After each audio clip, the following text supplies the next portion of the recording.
నమస్తే న్యూస్ 24 తెలుగుకు స్వాగతం. నా పేరు యామిని. ముందుగా వార్తల్లోని ముఖ్యాంశాలు ఇప్పుడు చూద్దాం. తనపై కొందరు చేస్తున్న భూకబ్జా ఆరోపణలు పూర్తిగా నిరాధారమైనవని కార్మిక శాఖ మంత్రి వాసంశెట్టి సుభాష్ స్పష్టం చేశారు. రామచంద్రపురంలో నిర్వహించిన మీడియా సమావేశంలో ఆయన మాట్లాడుతూ తన ప్రతిష్టను దెబ్బతీసేందుకే రంగబాబు దుష్ప్రచారం చేస్తున్నారని, దీని వెనుక రాజకీయ కుట్ర దాగి ఉందని మండిపడ్డారు. ఆరోపణలకు సంబంధించి ఆధారాలు ఉంటే మీడియా ముందు కాకుండా అధికారులు ఎదుట పెట్టాలని సవాల్ విసిరారు. రికార్డులు పరిశీలించి చట్టపరంగా తేల్చుకుందామని, ఎటువంటి విచారణకైనా తాము సిద్ధమని పేర్కొన్నారు. అన్యాయం జరిగితే కోర్టును ఆశ్రయించవచ్చునని, ఉద్దేశపూర్వకంగా తన పరువుకు భంగం కలిగించాలని చూస్తే చట్టపరంగా ఎదుర్కొంటానని మంత్రి హెచ్చరించారు. 1-to-1 చేసి ఒక వీడియో హల్చల్ చేస్తూ ఉంది. అవసరం లేని అభియోగాలు చేస్తూ ఆయన భూమి మీద నేను కబ్జా చేసినట్టు, రికార్డ్స్ మార్చినట్టు, అడంగలు మార్చినట్టు చూపిస్తూ ఉన్నాడు. ఆయన చూపించేదల్లా ఆయన డాక్యుమెంట్స్ ఆయన చూపిస్తున్నాడు. కాబట్టి ఇది ఆ రంగబాబు అనే వ్యక్తి 2025 17/7 నాకు ఇచ్చిన కంప్లైంట్. అందులో జోగి రమేష్ అనుచరులు అతని భూమి కబ్జా చేయబోతున్నారని చెప్పి ఆయన ఇచ్చిన కంప్లైంట్. తర్వాత అదే రోజున పార్టీ గ్రీవెన్స్ విజయవాడలో సబ్ రిజిస్టర్ గారికి ఫోన్ చేసినప్పుడు ఆ రికార్డ్ అంతా క్లియర్గా ఉంది.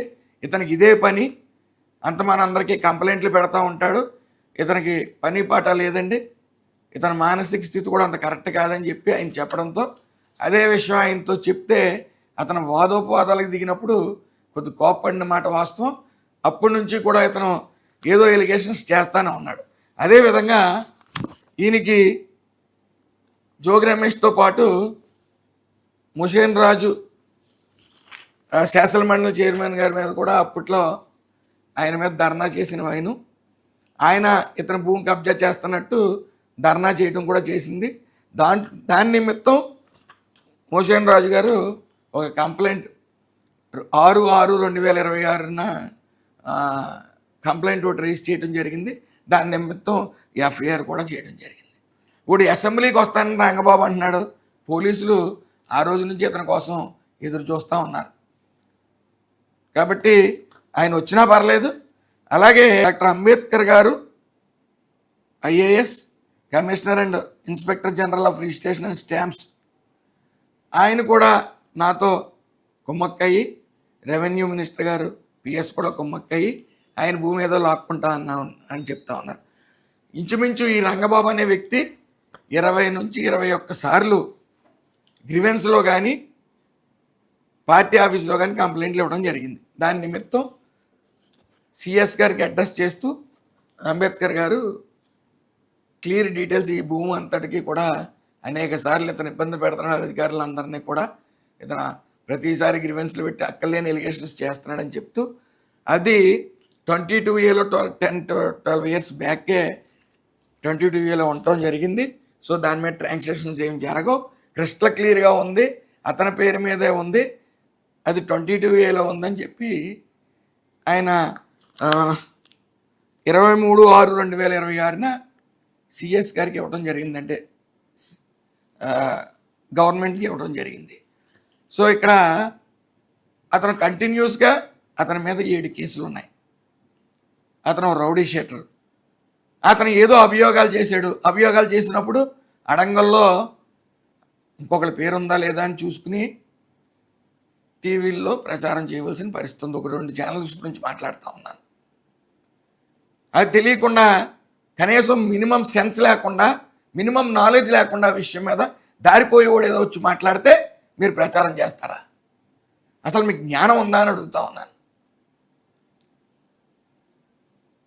అతను చేసిన అభియోగాల్లో ఏదైనా దొంగ డాక్యుమెంట్స్ సృష్టిస్తే ఆ సర్వే నెంబర్ మీద ఈసీ తీస్తే ఆ సర్వే నెంబర్లో ఎవరెవరు దొంగ డాక్యుమెంట్స్ సృష్టించారో బయటకు వస్తుంది. అడంగల్లో మీరు ఒక విఆర్ఓనో ఎంఆర్ఓనో ఎవరినో కనుక్కుంటే అసలు దాని మీద ఏం ట్రాన్సాక్షన్ జరిగినాయి అనేది తెలుస్తుంది. అంతేగాని దారిపోయేవాడు ఏం చెప్తుంది మీరు ప్రచారం చేస్తారా?